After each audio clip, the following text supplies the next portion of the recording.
Sveiki, noriu parodyti standartinis maišas, kokie atvažiuoja maišiukai. Pagrindiniai klientų klausimai yra, kiek kainuoja maišas. Maišas jisai kainuoja nuo svorio priklausomai. Bet va, apžvelkim, kas yra skipinė maiše originalo, kas atvažiuoja, kokie drabužiai. Nu, visokie. Tai va, pažiūrėkime maždaug. Kitas klausimas yra vienas iš pagrindinių, kiek yra šiukšlių.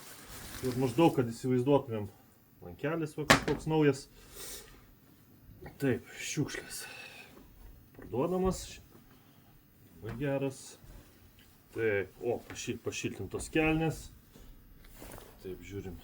O, megztukas. Vaikiškas. Kitas vaikiškas. Dar vienas vaikiškas. Bet va, drabužiukai tokie yra va, visokių. Ir šeinas, pavyzdžiui. Ir šeinai yra, taip, kas čia paslėpta? Kas čia paslėpta? Čia yra paslėpta užuolaida. Tarkim, užuolaida šitam paslėpta. Ir žaldus kabliukai. Čia jau, tarkim, šiukšlė. O, koinės.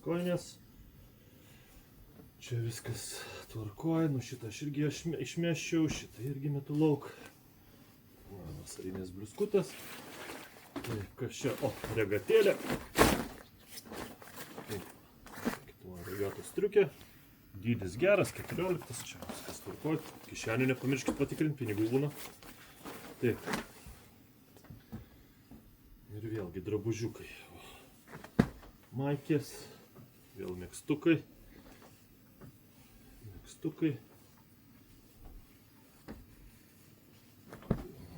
Šitas geras, tas geras. Nu čia va, tos maikutės gal tarkim galim išsimesti. Kelnės, vasarinės, viskas tvarkoj. Vo, Naikas, žiūrėkit. Nuostabus. Tik tai išverstas. Labai mėgsta jie išversti viską į kitą pusę. Naikiukas vyriškas. Gerai, šiukšlės. Čia tarp aš jau išbrokuoju baltą maikę. Juoda yra. Euriukas 2. Top šopo galvos uždėti.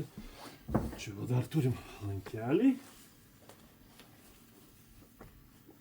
Šortukai, maikės, o dar lankelis, naujas.